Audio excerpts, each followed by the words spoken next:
कुतोऽपि ध्येयं स्तवन्तस्य सहस्रशन्धं वन्दे गुरुश्रीचरणारविन्दम् अनर्पितचरिं चिरात् करुणयावतीर्णकलो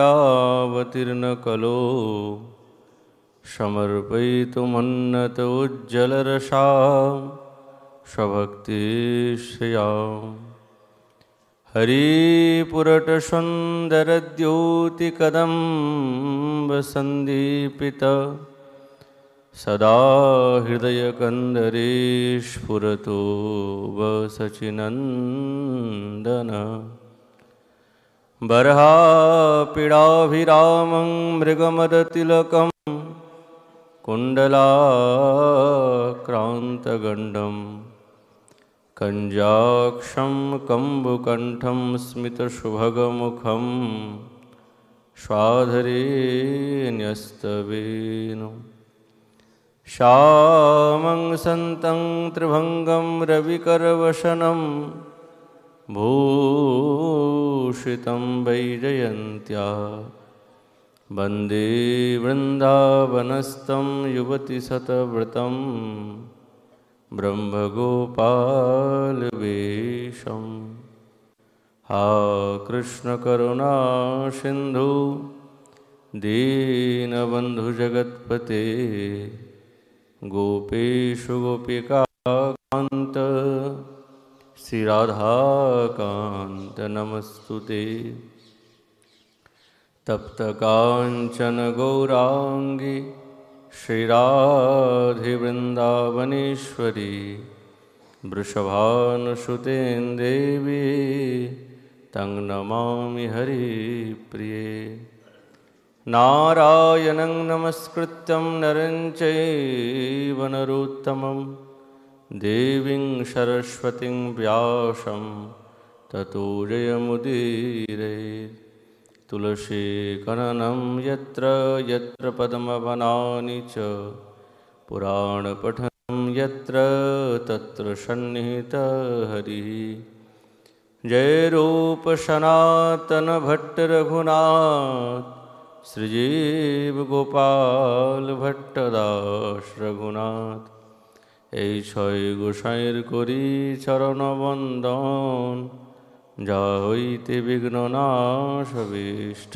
পূরণ বাঞ্ছাকল্পতরুভ্যশ্চ কৃপা সিন্ধুভৈব চ পতিতানাং পাবনেভ্यो वैष्णवेभ्यो नमो नमः दुर्गमे प्रतिमेन्धस्य स्खलदपादगतिर्मुहुः स्वकृपाजष्टिदानेन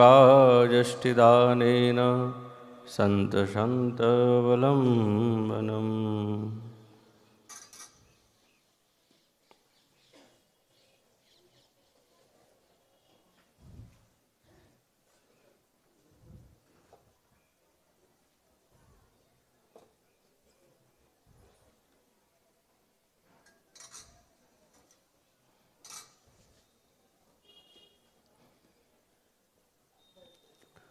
ओम नमो भगवते वासुदेवाय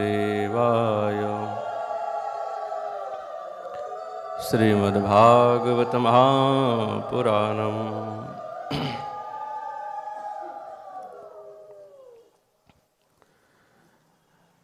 कलियुग पावन अवतार नदिया बिहारी लाल श्री कृष्ण चैतन्य महाप्रभु अंतरंग प्रिय पार्षद गौड़ी आचार्यवर्य श्री रघुनाथ दास गोस्वामीपाद तार विरह तिथि उपलक्षे जीवन चरित्रे आस्वादने गतकाल सम्पूर्ण हलो ना सेई जन्य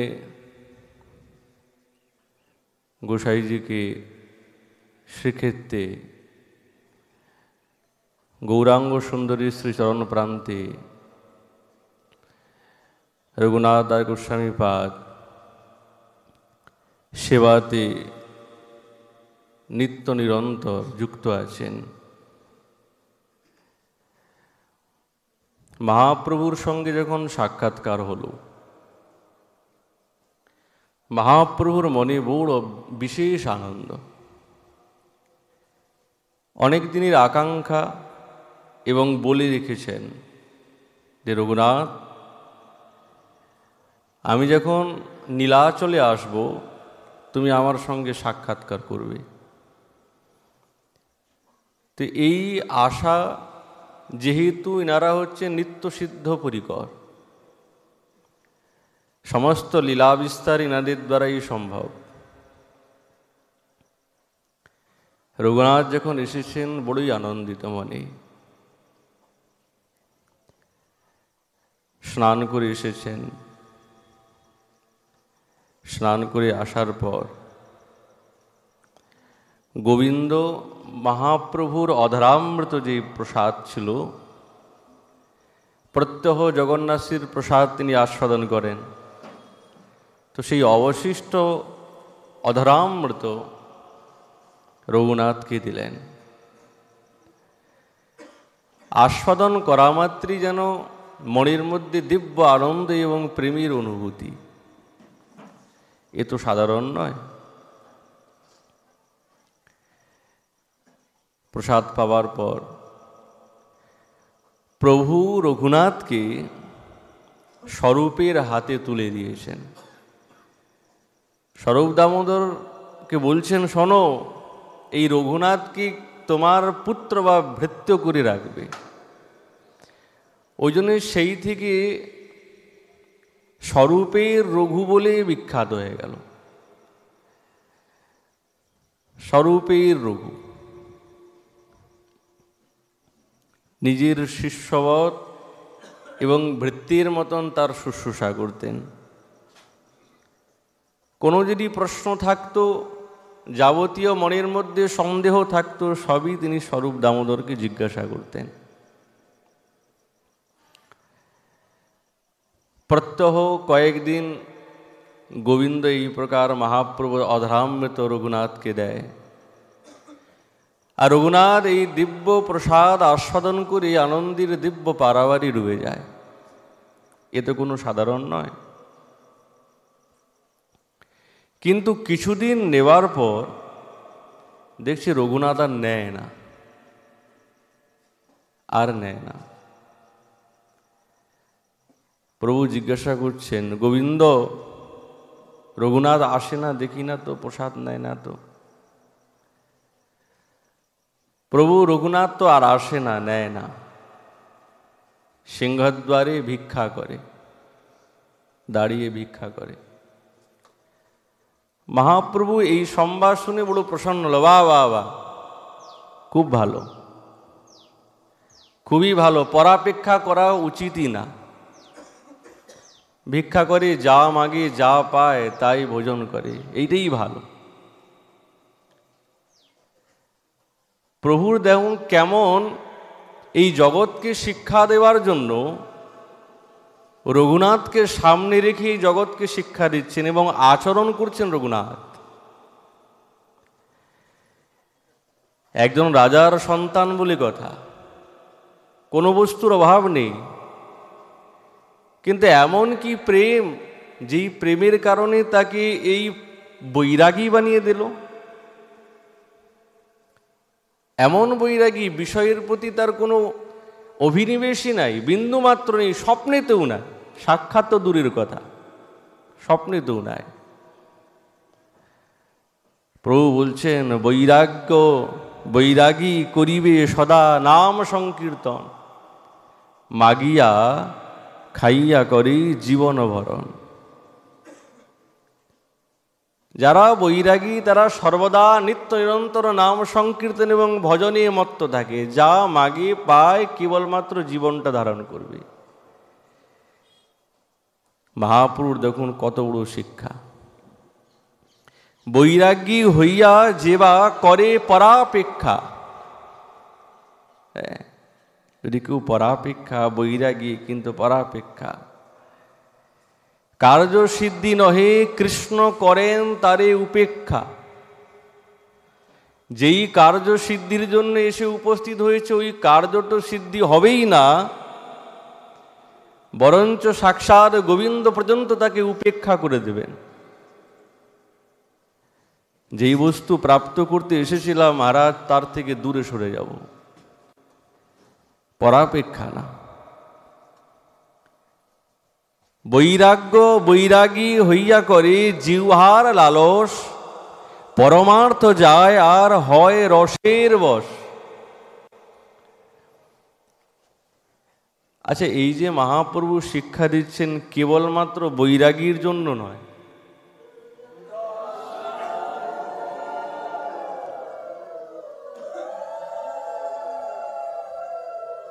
যারা গৌড়ীয়,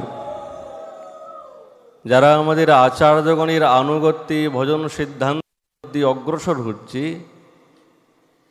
যদি হরের মাধুর্য অনুভূতি করতে হয়, আমাদের প্রাপ্তি বস্তুটা কি, স্থিতি কি? হরের মাধুর্য অনুভূতি। এ দুটো চাই। শ্রী গুরু চরণের অতি, এই উত্তম গতি, এইটাই হচ্ছেন উত্তম গতি। নিকুঞ্জের দ্বারে গিয়ে রাধা গোবিন্দের দিব্য সেবা অভিলাষ করা বা সেবার অধিকার প্রাপ্ত করা। তো এই অধিকারী আমরা যদি হতে চাই, তাহলে মহাপ্রভুর শিক্ষার প্রতি অক্ষরে অক্ষরে আমাদের জীবনে পালনীয়। না হলে মহারাজ ওইখান পর্যন্ত যেতে পারবো না। হবে, অনেক কিছুই হচ্ছে, সবই হবে, কিন্তু মহারাজ যেই প্রাপ্য বস্তু, সেই প্রাপ্য বস্তুকে আমরা পাবো না। ওই জন্য প্রভু বলছেন, বৈরাগী হইয়া করে জিহ্বার লালস, পরমার্থ যায় আর হয় সে রসের বশ। ভালো মন্দ চাই, এ সমস্ত রসের। বৈরাগীর কৃত্য হয় নাম সংকীর্তন, শাক পত্র ফল মূল উদর ভরণ। পেটটা কেবলমাত্র একটু ভরিয়ে রাখতে হবে, এর বেশি না। জিহ্বার লালসে যেই ইতিউতি ধায়। আমাদের যে দৌড়াদৌড়ি কেবলমাত্র জিহ্বার লালসাতে,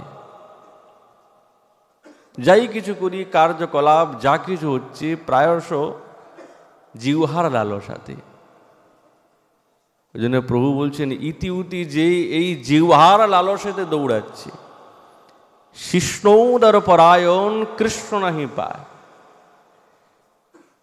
সে গোবিন্দ পাবে না। আর এই শিক্ষাটা কাকে বলছেন? সাক্ষাৎ সর্বত্যাগী, সর্বত্যাগী নিষ্কিঞ্চন।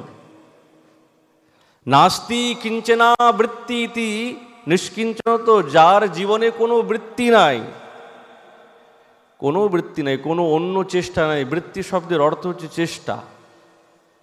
কেবলমাত্র গোবিন্দ সেবন, গোবিন্দ চিন্তন, গোবিন্দে লীলার অনুভূতি ছাড়া আর কোনো বিষয়ে তার কোনো চেষ্টা নাই, কোনো অভিনিবেশ নাই, কোনো লালসা নাই, তাকেই বলে নিষ্কিঞ্চন। সবকিছু সর্বত্যাগী। আমাদের শ্রীজীবচরণ বলছেন, নিষ্কিঞ্চন শব্দের অর্থ হচ্ছে যারা দেহাস্মৃতি যাদের নাই, যারা মনাতীত দেহাতীত, ইনারাই হচ্ছে নিষ্কিঞ্চন। দেহাতীত, এই দেহের প্রতি যারা ভ্রুক্ষেপ নাই। আর যারা মনাতীত, মন যাদের বসে আছে, তারা হচ্ছে নিষ্কিঞ্চন। শ্রীজীবচরণের উক্তিতে রঘুনাথ তো সামনাসামনি প্রভুকে কিছু জিজ্ঞাসা করেন না, এটা মর্যাদা, তারপরে ভয়। প্রথম প্রথম এসেছেন, কি জানি কি জিজ্ঞাসা করতে, কি বলে ফেলবো। তো ওই জন্যে ওনার যাবতীয় প্রশ্নের মধ্যে ইচ্ছা সব উনি কি করণীয় কি না করণীয় সব উনি স্বরূপ দামোদরজিকে জিজ্ঞাসা করতেন। কে আপনি একটু জিজ্ঞাসা করুন না, প্রভুর কি আদেশ। আমি তো নবীন, আমি তো নতুন এসেছি, আমি তো কিছুই জানি না, ভজন সিদ্ধান্তের কিছুই জানি না, কেমন চলতে হবে, কেমন আচরণ করতে হবে, এ তো আমার বোধগম্যে নাই। আমার কর্তব্য এবং অকর্তব্য কি? রঘুনাথ তার জীবন চরিত্রের দ্বারায় আমাদের সাধকের কি করণীয় এ ক্রমানুসারে দেখিয়ে যাচ্ছেন। সাধকেও তো জানা চাই, ভজন পথে যখন অগ্রসর হয়েছে মহারাজ, কি করতে হবে, কি কর্তব্য, কি অকর্তব্য, এটা তো জানা অবশ্যই প্রয়োজন। দেখা গেল যেটা অকর্তব্য সেটাকে করে ফেললাম, সঙ্গে সঙ্গে ভজন তো হচ্ছে না, অপরাধের দিকে দৌড়ে যাচ্ছি। ওই জন্যই শ্রেষ্ঠ এবং যারা প্রাচীন মহাত্মা আছেন তাদের নিকটে গিয়ে, অনুভবী যারা, তাদের নিকটে গিয়ে জিজ্ঞাসা করতে হয় যে আমার কি করণীয়, কি না করণীয়। যেরকম রঘুনাথ তিনি স্বরূপ দামোদরের কাছে জিজ্ঞাসা করছেন, প্রভু আপনি আমাকে একটু বলুন না কি করণীয়, কি না করণীয়, কি কর্তব্য কর্তব্য বার্তা। তখন তিনি প্রভুর সামনে নিবেদন করছেন, প্রভু রঘুনাথ জিজ্ঞাসা করতে চায়, ও কি করবে কি না করবে আপনি একটু আদেশ করুন। প্রভুর তো এটাই ইচ্ছা, রঘুনাথ আমাকে একবারে জিজ্ঞাসা করুক, তারপরেই আমি বলবো। প্রভু শিক্ষা দিচ্ছেন, ও হে রঘুনাথ, গ্রাম্য কথা না শুনিবে, গ্রাম্য কথা না কহিবে, ভালো না খাইবে, ভালো না পরিবে, অমানি মানদ হইয়া সদা কৃষ্ণ নাম লবে, ব্রজে রাধা কৃষ্ণ সেবা মানসে করিবে।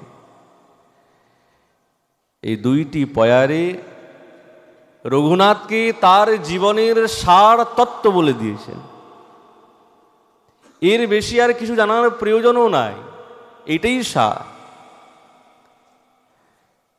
ভগবত ব্যতিরিক্ত সর্বে বার্তা গ্রাম্য কথা। গোবিন্দের লীলা কথা ছাড়া যাবতীয় কথা সবই হচ্ছে গ্রাম্য কথা। ভগবানের ভক্তির কথা ছাড়া যাবতীয় কথা আমরা যা শুনি সবই গ্রাম্য কথা শুনি।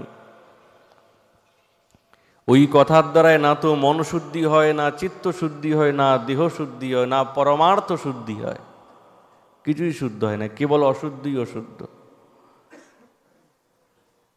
ওই জন্য বলছেন রঘুনাথ কেবল কৃষ্ণ কথা শুনবে, কৃষ্ণ কথা বলবে, ভালো খাবে না, ভালো জিনিস পড়বে না। আমাদের এই গৌড়ীয়ের প্রাধান্যটা তো এই, তবেই তো গৌড়ীয়। গৌড়ীয়ের বৈরাগ্যই প্রধান, মহাপ্রভুর ভক্তগণের বৈরাগ্য প্রধান।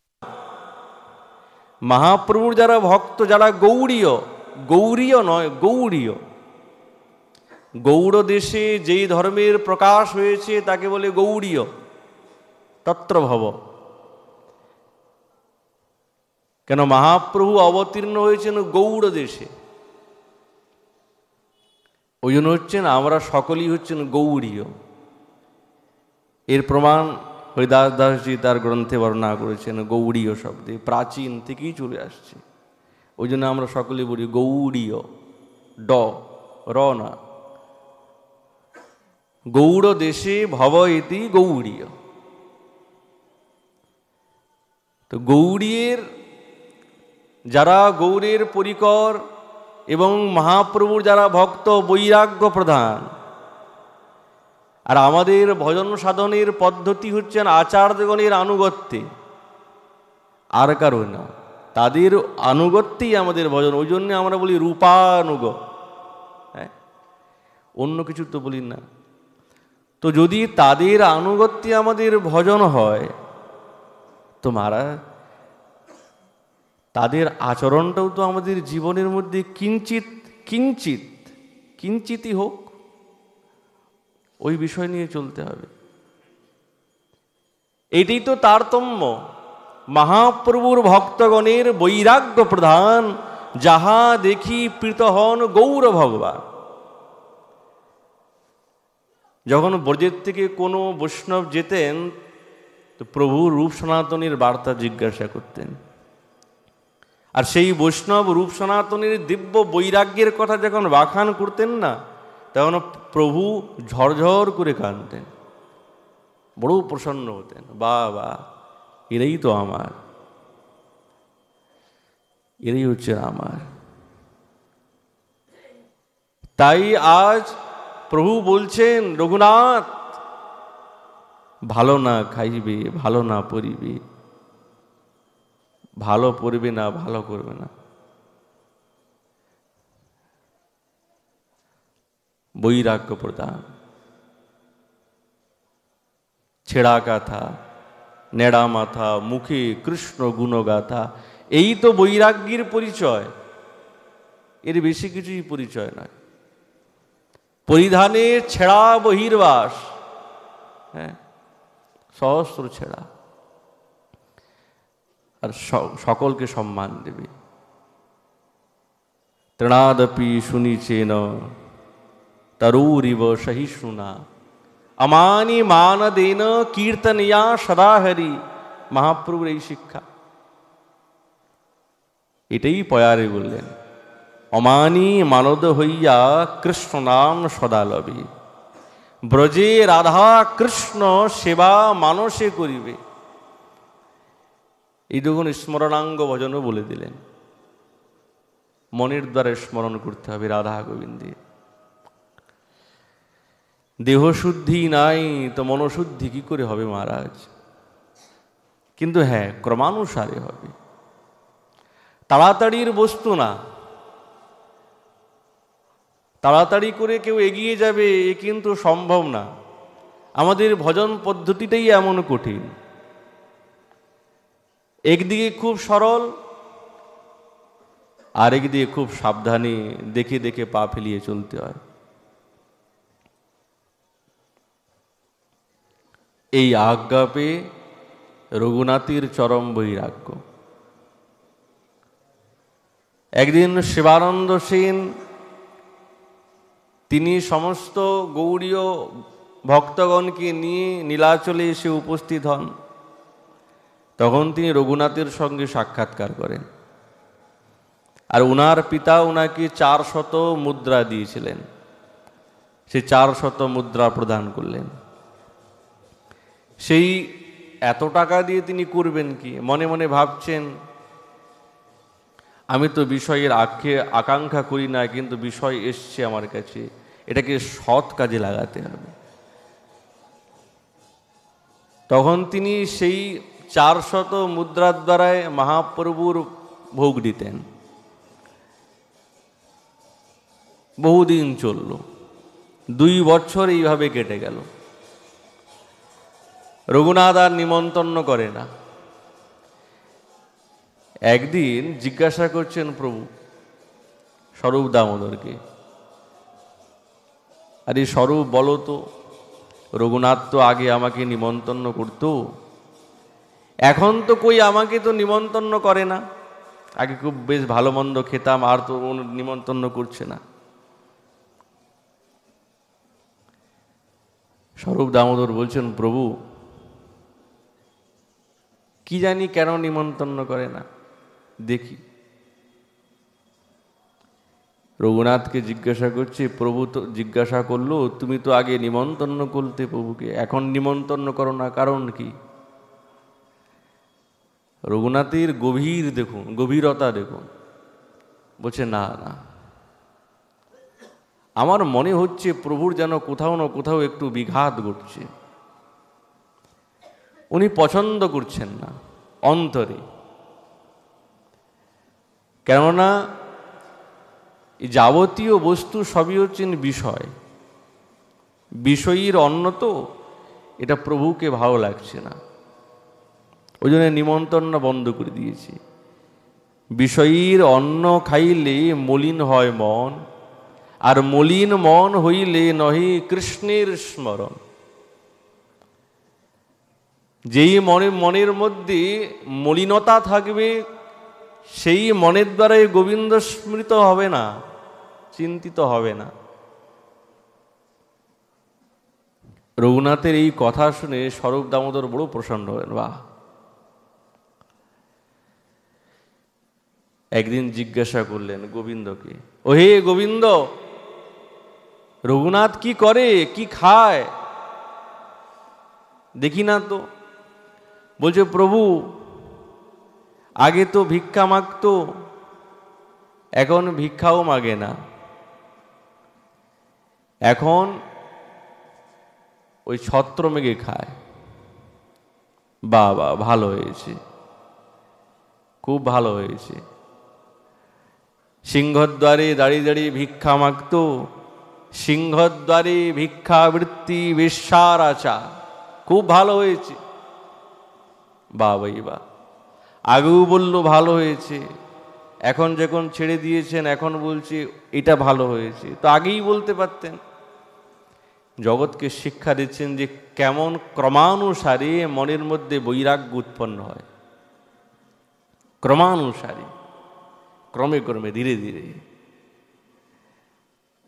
একবারই মারার, হঠাৎ করে এসে একবারে বৈরাগ্য, ওরে বাবা, না, বেশি দিন টিকবে না।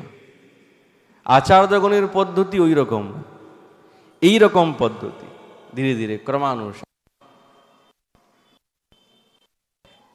কিছুদিন পর আবার জিজ্ঞাসা করছেন, কি ব্যাপার গোবিন্দ, রঘুনাথ করে কি, খাওয়া দাওয়া ভালো করে হচ্ছে তো তার? বলছে, প্রভু আগে ছত্র মেঘে খেত, এখন তাও খায় না, কি যে করে জানি না। রঘুনাথের চরম বৈরাগ্য এসে গেছে, না, ছত্রও খাবো না। তিনি কি করছেন? রঘুনাথের একদিন রঘুনাথকে ডেকে বলছেন, রঘুনাথ শোনো, তোমাকে আমি এই গোবর্ধন শিলা দিচ্ছি। এই গোবর্ধন শিলা আমার প্রাণ। প্রভু তার নয়ন জলের দ্বারা সেই গোবর্ধন শিলাকে অভিষিক্ত করতেন। আর এই গোবর্ধন শিলা যখন ব্রজধাম থেকে শঙ্করানন্দ স্বামী, তিনি যখন সরস্বতী, তিনি যখন এই ভ্রমণ করে যান, তখন গোবর্ধন শিলা নিয়ে যান, আর তিনি প্রভুকে ওই শিলাটা সমর্পণ করেন।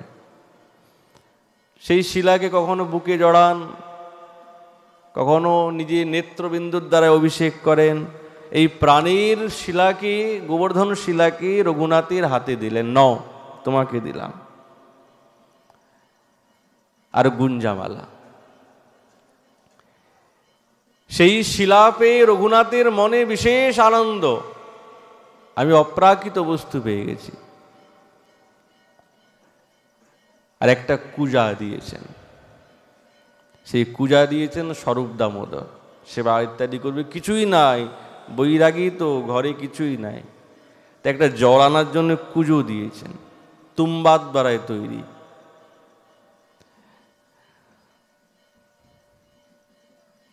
স্বরূপ দামোদর বলছে, প্রভুর শিলা তো, তুমি প্রত্যহ 8 কড়ির খাজা ভোগ লাগাবে। ঠিক আছে, যেমন তেমন করে ঠাকুরকে 8 কড়ির খাজা ভোগ লাগায়। আর কেমন ভজন করছেন, সাধারণ ভজন নয়। 7.5 প্রহর, 7.5 প্রহর, 7.5 প্রহর মানে মনে করুন 22.5 ঘন্টা কেবলমাত্র সেবন, চিন্তন এবং ভজনে কাটান। ঘুমান কত? ওই আধা ঘন্টা, তাও ঘুম নাই। যাদের নিত্য নিরন্তর মনের মধ্যে গোবিন্দ সেবনে মত্ত থাকে, তারা কি আর নিদ্রা থাকে? 7.5 প্রহর যায় স্মরণ কীর্তনে, আহার নিদ্রা চারিদণ্ড সেহ নহে কোনো দিনে। বৈরাগ্যের কথা তার অদ্ভুত কথন, অদ্ভুত তার বৈরাগ্য। রঘুনাথের। কি খান? ওই সিংহদ্বারে যেই মহাপ্রসাদ একবারে নষ্ট হয়ে গেছে, একবারেই নষ্ট হয়ে গেছে, ওই তৈলঙ্গা গাভী পর্যন্ত ওইগুলো আস্বাদন করে না, খায় না, এমন গন্ধ। রঘুনাথ করে কি, ওই অন্ধকারে যায়, ওই নালীর মধ্যে পড়ে আছে, নর্দমাতে পড়ে আছে, গন্ধ, ওই পচা সে অন্নগুলিকে নিয়ে আসে, সব গুড়ি গুড়ি নিয়ে আসছে, জল দিয়ে ধুইতে ধুইতে ধুইতে ধুইতে ভিতরে একবারে সার, শক্ত। কি দিয়ে খাবেন? যদি কোনোদিন নুনও পান, একটু নুন লাগিয়ে আর ওইটাই খান। এ কি সম্ভব? একজন রাজার সন্তান বলে কথা, তার বৈরাগ্য এমন চরম, না তো ভিক্ষা মাগছে, না কারো কাছে চাচ্ছে, কেমন করে উদর পূরণ করছে? নষ্ট হয়ে গেছে, নালিতে পড়ে আছে, দুর্গন্ধ। তৈলঙ্গা গাভী পর্যন্ত ওইগুলোকে খায় না, আর রঘুনাথ সেইগুলোকে নিয়ে ধুয়ে ধুয়ে ধুয়ে ধুয়ে ধুয়ে সেইগুলিকে আস্বাদন করেন। কেমন চরম বৈরাগ্য! দরিদ্র তো না, অভাব তো কিছুই নেই, কিন্তু মন আর চায় না, মন চায় না। বিষয়াং বিদূষিতাং মনং, বিষয় সমস্ত মনকে বিদূষিত করে, মনকে চঞ্চল করে। ওই জন্য বিষয়ের থেকে একবারে দূরে সরে গেছেন। সেই ভাত রঘুনাথ রাত্রে ঘরে আনি, ভাত ধুইয়া ফেলে ধই দিয়ে, বহু পানি, অনেক জল লাগে। একদিন স্বরূপ মনে মনে ভাবছে, রঘুনাথ করে কি দেখি তো, রাত্রেবেলা কোথায় যায়। দেখছে ওই তৈলঙ্গা গাভী যেগুলো খায় না, সিংহদ্বারে নষ্ট হয়ে গেছে, দুর্গন্ধ, ওইগুলোকে নিয়ে এসছে আর ধুচ্ছেন। স্বরূপ সব দেখছে, করবে কি এগুলো দিয়ে? আর ধুয়ে ধুয়ে ধুয়ে ধুয়ে যখনই খেতে যাবেন, খাচ্ছেন, স্বরূপ দামোদর এসে উপস্থিত। স্বরূপ বলছেন, বাহ বাহ বাহ রঘুনাথ, তুমি একলা এত অমৃত আস্বাদন করছো, আমি কি তোমার পর হয়ে গেছি? একলাই খাবে তুমি? এই অমৃত আমাকেও দাও, আমি কি দোষ করলাম? না না না, এটা আপনার না, আমার জিনিস, আপনার জন্য না। স্বরূপ দামোদর কি এই অমৃত সাক্ষাৎ সামনে আছে, সেই দেখে কি আর থাকতে পারেন? সঙ্গে সঙ্গে হাত থেকে ছাড়িয়ে এক মুঠ দু মুঠ খাচ্ছেন। দুইজনেই মহারাজ প্রেমানন্দে আনন্দে অনুভূত করছেন। আহা, আমা সবার নাহি দেও, কি তোমার প্রকৃতি, এই স্বরূপ তোমার, তুমি একলাই খাচ্ছ, আমাকেও দাও, আমিও খাই। খাচ্ছেন। আর এই সংবাদ যখন প্রভু জানতে পেরেছেন, অন্তর্যামী সাক্ষাৎ, তিনি কি বুঝতে পারবেন না? সংবাদ পেয়ে গেলেন, বাহ ভাই বাহ, রঘুনাথ এত চরম বৈরাগ্য করে এই অমৃত একলাই খাচ্ছে, আমাকে না দিয়ে। আগে তো রাজস নিমন্ত্রণ করত, আজ যখন অমৃত পেয়ে গেছে একলাই। প্রভু বলে, নীতি নীতি নানা প্রসাদ খাই, ওইছে স্বাদ আরো কোনো প্রসাদে নাই পাই। আমি অনেক চব্যচেষ্ট লজ্জ পেয়ে অনেক কিছু পেয়েছি, ওই আনন্দ আমি পাই নাই। কিন্তু আজ যে তোমার এই দিব্য অমৃতময় প্রসাদ আমি আস্বাদন করলাম, এতে আমার মনটা বিগলিত হয়ে গেল। রঘুনাথকে বুকে জড়িয়ে ধরলেন, পরস্পর পরস্পর নয়নজলের প্রেমাশ্রুর দ্বারায় অভিষিক্ত করলেন। খাসা বস্তু খাও, সবই মরে না দেহ। কেন? আজ সার বস্তু আস্বাদন করছেন। মহাপ্রভুর দিব্য কৃপা দেখলেন, হ্যাঁ বৈরাগ্য তো আছে, কিন্তু এখন চরম বৈরাগ্যতে পৌঁছেছে রঘুনাথ, চরম বৈরাগ্যতে। এর উপরে আর বৈরাগ্য কি থাকবে বলুন তো? থাকবে? নালি থেকে অন্ন গুড়িয়ে ধুয়ে খাচ্ছে, এর থেকে চরম বৈরাগ্য কি থাকতে পারে? এ তো সম্ভব নয় সকলের দ্বারায় সম্ভব।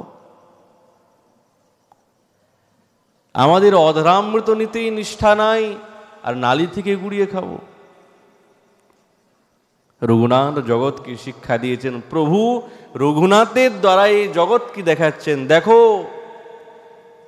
যদি রাধা কৃষ্ণের দিব্য লীলামৃত অনুভূতি করতে হয়, তাহলে এই রঘুনাথের মতন আচরণশীল হতে হবে, নাহলে হবে না। উপরে উপরে চলে যাব, আচার্যগণ যা দিতে চাইছেন পাব না। কৃপা গুণৈজ কুগৃহান্দ কুপাদ উদ্ধৃত্য ভঙ্গ্যা রঘুনাথাশম ন্যস্বরূপ অন্তরঙ্গম শ্রীকৃষ্ণ চৈতন্য মমুম প্রপদ্যে। এখন যখন তিনি চরম বৈরাগী হলেন, তখন প্রভু তাকে অন্তরঙ্গ ভৃত্য সেবার অনুমতি প্রদান করলেন। এতক্ষণ না, আসছেন, দর্শন করছেন, জিজ্ঞাসা করছেন। যখন সমস্ত বিষয় থেকে একেবারে শূন্য হয়ে গেলেন, তখনই মহাপ্রভু তাকে অন্তরঙ্গ সেবাতে নিযুক্ত করলেন। এই দিব্য সেবা করছেন। যখন মহাপ্রভুর অন্তলীলাতে সম্পূর্ণ সেবার দায়িত্ব রঘুনাথের করেছেন, যখন মহাপ্রভুর অন্তর্ধান হলো, লীলা সম্বরণ করলেন, তখন তিনি কাঁদতে কাঁদতে ব্রজের পথে আসছেন। ব্রজের পথে কি মনের মধ্যে আবেগ! একেই তো বিরহ, এই বিরহ সাধারণ নয়। প্রভুর অপ্রকট লীলার কারণে তার যেন মনে হচ্ছে দেহের থেকে প্রাণটা চলে গেছে, কেবলমাত্র শরীরটা আছে, শরীরে কোনো অস্তিত্ব যেন নাই। ব্রজবনী গোবর্ধনী শ্রীরাধিকা চরণে সমর্পণ করিলা তাহারে। শ্রীচৈতন্য অগোচরে নিজ কেশ ছিঁড়ে ফিরে বিরহে আকুল ব্রজে গেলা। প্রভুর বিরহে নিজের চুল নিজেই ছিঁড়ছেন।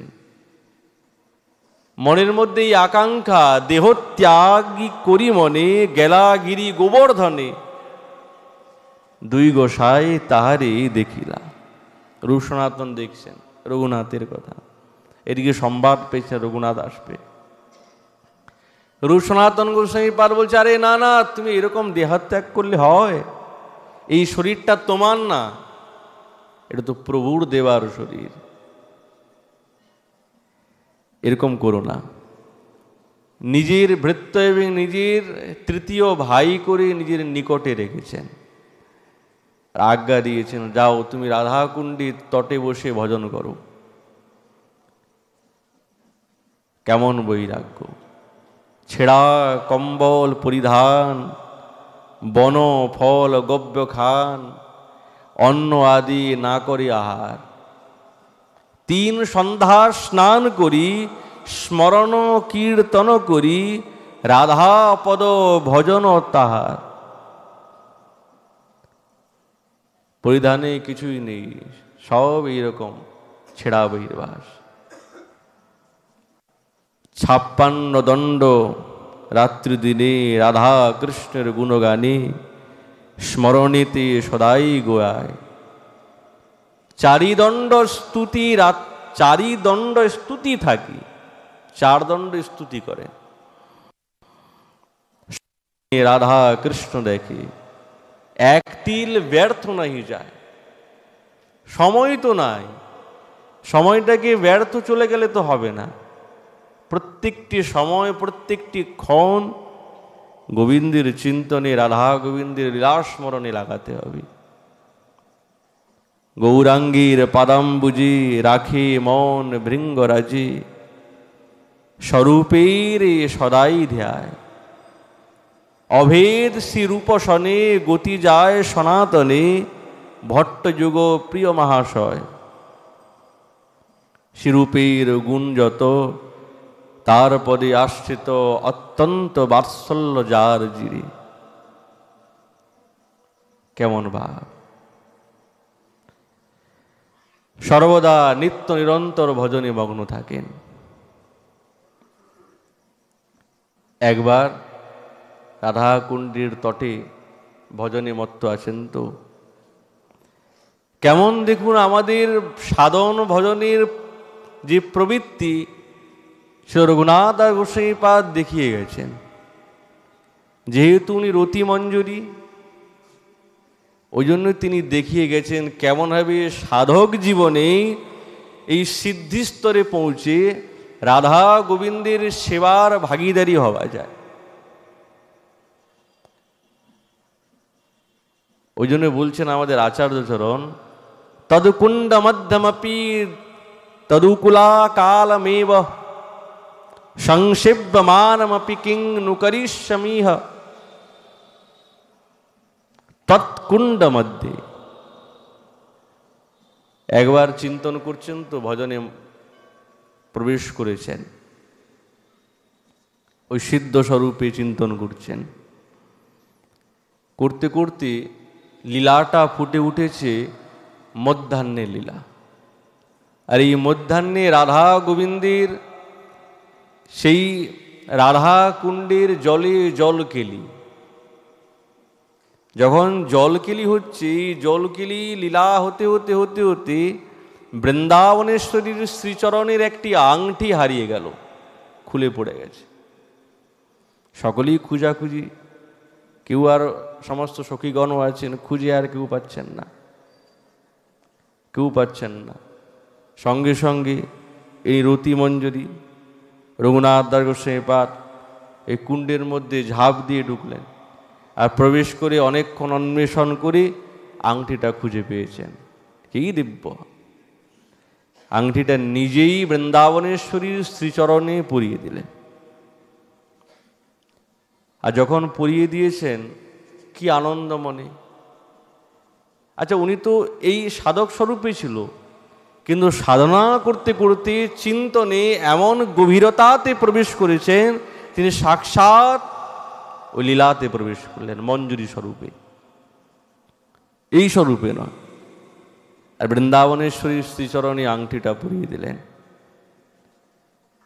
পরিয়ে বলছেন, হে বৃন্দাবনেশ্বরী, হে রায়, আমি এটাই তো চাই যে নিত্য নিরন্তর তোমার সেবা কাঙ্ক্ষী, আমি তোমার চরণ সেবার প্রাপ্ত করতে চাই আমি। শুনো শুনো কৃপাময়ী রায়, এদিন দুঃখিত জনে যদি কৃপা কণা দানে, নাহি তুষ ক্ষণ সুখ চাই। তবে এ প্রলাপ গাথা নিশ্চয় হইবে বৃথা, যেন হায় অরণ্যের উদন। তব কুণ্ড মধ্যভাগে অতি প্রেম অনুরাগে, এতকাল করিনু সেবন। তোমার এত সেবা করছি, কেবল একটা সেবা নয়, এরকম অনেক লীলা, অনেক সেবা করছেন। কিন্তু তবু রঘুনাথ গোস্বামীপাদ বলছেন, এতকাল রইলাম, তাহি কি করিব হায়, যদি তুমি ঠেলো পায়, সকলই হইবে আমার অকারণ। মোহেন অধম জনে কর কৃপা নিজ গুণে, অকপটে নিষ্কপটে লইনু শরণ। হে বৃন্দাবনেশ্বরী, তুমি আমাকে কৃপা করো। তুমি না কৃপা করলে তো কিছুই সম্ভব হবে না। কেমন চরম বৈরাগ্য, কেমন লীলা স্মরণ বলেছেন, ব্রজে রাধা গোবিন্দের মানসী সেবন। আগে অনিকেতন বাস,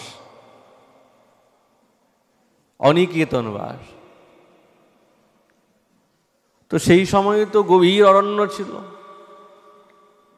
সিংহ বাঘ ভাল্লুক ইত্যাদি সকলেই আছে, প্রখর রৌদ্র। তো রঘুনাথকে যাতে রক্ষা করা যায় তাই জন্য গোবিন্দ দাঁড়িয়েছেন লাঠি নিয়ে, আর বৃন্দাবনেশ্বরী তার আঁচলের দ্বারায় তাকে এই রৌদ্র থেকে নিবারণ করছেন। আচার্য চরণ দেখে বলছেন, বা ভাই বা,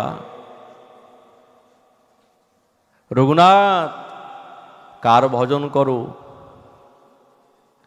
বলছে, প্রভু ঠাকুরানীর চিন্তন করছি। তুমি ঠাকুরানীর ভজন তো করছো, কিন্তু তাকে কষ্ট দেওয়া কি উচিত তোমার, বলো তো? বলছেন, না, কি দোষ করলাম বলুন? ঠিক আছে, তুমি অনিকেতন বাস, একটা ছোট মোটো পর্ণকুটি নির্মাণ করো, সেখানে থাকো। বৃন্দাবনেশ্বরী কষ্ট পায়, তুমি যদি কষ্ট পাও তো বৃন্দাবনেশ্বরী সেই কষ্ট নিবারণ করবে।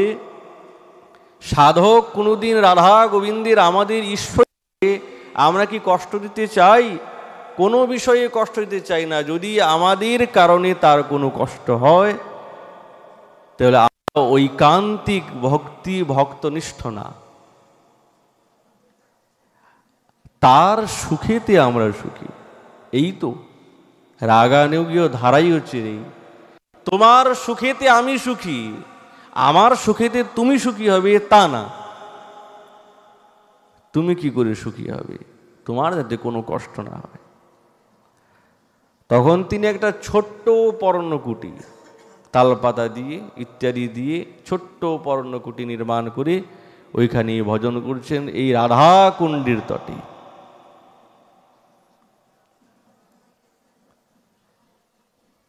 দিবারাত্রি নিয়ম, এমন নিয়ম, আহার তো নাই, 1, 2, 3 পল মাঠা খান, বেশি বেশি 50 গ্রাম হবে। সারাদিনে এইটুকু নিয়ে কি কেউ জীবন ধারণ করতে পারে? এই দেহ তো প্রাকৃত নয়, অপ্রাকৃত। যারা নিত্য নিরন্তর রাধা গোবিন্দের লীলারস পান করছে, এই জাগতিক কোনো আহারের প্রয়োজনই থাকে না। চিন্তন করছেন, চিন্তন করতে করতে করতে করতে ঠাকুরকে এখন 56 ভোগ রন্ধন করে ভোগ লাগাচ্ছেন। ভোগ লাগিয়েছেন, আর অবশিষ্ট সবই তিনি পাচ্ছেন। এত চব্যচেশ্বলিজ্জ পেয়, এত খেয়েছেন, এত খেয়েছেন, শরীরটা অসুস্থ হয়ে গেল। সব কিন্তু চিন্তনে খাচ্ছে, সাক্ষাতে কিছুই নাই, সব ওই লীলা স্মরণে তিনি ভোগ লাগিয়েছেন। আর ওই অধরামৃত রাধা গোবিন্দের অধরামৃত গোবিন্দ দিয়েছেন, বৃন্দাবনেশ্বরী দিয়েছেন, নাও তুমি পাও। সেটা পেয়েছেন, শরীরটা খুব অসুস্থ হয়ে গেছে। দরজার খুলছেন না, ভক্তবৃন্দ বলছে, প্রভু কি ব্যাপার গোসাইজি, আপনি খুলছেন না কেন? ওই শরীরটা খুব অসুস্থ। এই সংবাদ সনাতন গোস্বামীর কাছে গেল। তিনি মথুরা থেকে বৈদ্য আনলেন। তখন তিনি বল্লভাচার্যের গৃহে ছিলেন, কোনো কথাবার্তা। ওনার পুত্র বিঠ্ঠল এবং একজন বৈদ্যকে নিয়ে উপস্থিত। আর বৈদ্য যখন দেখে, কি খেয়েছো তুমি? বলছে, কিছুই তো খাই নাই। বৈদ্য বলছে, রাত্রেবেলা অনেক কিছু খেয়েছে, অনেক, তাই জন্য হজম হয় নাই, বদ হজম হয়ে গেছে। সে কি কথা? আমি কিছুই খেলাম না, আমার বদ হজম হয়ে গেল? তুমি কি খেয়েছো? সনাতন গোস্বামী পাদ বলছেন, বলো। অন্তরের কথা তো বলছেন সমস্ত ঘটনা। ওই যে সমস্ত প্রসাদ খেয়েছেন মানসে, আর বাস্তবিকে শরীর অসুস্থ হয়ে গেছে। তো কেমন লীলা স্মরণ চিন্তনটা গভীর, চিন্তা করতে করতে সেই গভীরতাতে পৌঁছে যেতে হবে। এইটাই আমাদের আচার্যগণ আমাদেরকে শিখিয়েছেন আচরণ করে। মানসে ভোজন করেছেন, বাস্তবিক শরীর অসুস্থ। এই প্রকার নিত্য নিরন্তর তিনি ভজন সাধনে মত্ত আছেন। হা চৈতন্য মহাপ্রভু, হা স্বরূপ মোর প্রভু, হা হা প্রভু রূপ সনাতন, কাঁদে গুসাই রাত্রি দিনে, পুড়ি যায় তনু মনে, ক্ষণে অঙ্গ ধুলায় ধূসর। চক্ষু অন্ধ অনাহার, আপনাকে দেহভার, বিরহে হইল জর জর। রূপ সনাতনের অন্তর্ধান হয়ে গেছেন, লীলা সম্বরণ করেছেন। তাদের কথা চিন্তা করতে করতে বিরহী কাতর হয়ে গেছেন। রাধা কুণ্ডের তটে পড়ি, সঘনে নিঃশ্বাস ছাড়ি, মুখে বাক্য না হয় স্ফুরণ। মন্দ মন্দ জিহ্বা নড়ে, প্রেমে অশ্রু নেত্র পড়ে, মনে কৃষ্ণ করে স্মরণ। সেই রঘুনাথ দাস, পুরাও এই মনের আশ, এই মোর বড় আছে সাধ। বারবার বৃন্দাবনেশ্বরীকে ডাকতেন, হে রাধে ব্রজদেবীকে, হে ললিতে, হে নন্দ শুনো कुतः, कि गोवर्धन कल्प पादव तले, कि कालिंदी वन्ने कुतः, घोषान्ताविति सर्वतो ब्रजपुरे, खेदैर महाविह्वलै। बार-बार डाकतें, हे राधे, हे वृंदावनेश्वरी, हे बरोरु, निवेदन करी पदे। অস্ফুরন্ত আশা যে আমার, অমৃতের পারাবার, যে আশার নাহি পায় তরঙ্গেতে ডুবি একবার। কথন চের সেই দুঃখ কষ্টে, এই রাধা কুণ্ড তটে করিলাম এত কাল যাপন। কে হে ললিতে, হে বিশাখে, তোমরা কি আমাকে কৃপা করবে না? করুণা প্রত্যাশা করি, কাঁদিয়া কাঁদিয়া মরি। কৃপা যদি না করো এখনই, এই ব্রজ বাস করে কিবা লাভ বল মোরে। ধিক মোর এই জীবন ধারণ, মরে গেলেই ভালো। তোমরা যখন দর্শন দেবে না তো মরে গেলেই ভালো। তুয়া অদর্শন ওহি বিষে তুনু যারই, শ্রী গোবিন্দ কিবা প্রিয়জন। রঘুনাথ দাস গোস্বামী পাদ সেই আশ্বিনীতে, শুক্লা দ্বাদশীতে, আর উনি নিজের লীলাকে সম্বরণ করলেন। আর ওই একই তিথিতে শ্রীলকৃষ্ণদাস কবিরাজ গোস্বামী পাদ এবং ওই তিথিতে শ্রীল রঘুনাথ ভট্ট গোস্বামী পাদ তারাও লীলা সম্বরণ করেছেন। এই সমস্ত বৃত্তান্ত আমরা কোথা থেকে পেয়েছি? শ্রীল রঘুনাথ, শ্রীপাদ রঘুনাথ দাস গোস্বামী পাদের চরিত্র কবিরাজ গোস্বামী পাদ যদি না জানাতেন আমরা জানতে পারতাম না। আমাদের একটাই আকাঙ্ক্ষা, একটাই অভিলাষ জন্ম জন্মান্তরে, যে হে প্রভু, যেই রসে, যেই ভাবে, যেই অনুভূতিতে আপনারা ডুবে গেছেন, সেই অনুভূতির সাগরের এক বিন্দু কণা আমাদের মস্তকে ছিটিয়ে দেন। কি জানি আমাদের এই কপট মন, দুর্বৃত্তি মন কোনো না কোনো এক সময়ে সুবৃত্তি এবং দুষ্বৃত্তি থেকে সুবৃত্তি হয়ে সেই রাধা গোবিন্দের চিন্তনে আমাদের মন একবারে চিরতনের জন্য লেগে যাবে। কৃপা তো করুন। এই আশাই তাদের শ্রীচরণে আমরা করি। তো ওনাদের এই বিরহ তিথি আমাদের গতকাল চলে গেছে। তো এই বলে আমাদের ভাগবতী কোথায় এখানে বিশ্রাম। মহাপ্রভুর কৃপা হলে আগামীকাল আবার সেই বেণুগীতের বিষয়ে আলোচনা হবে। নিতাই গৌর হরি।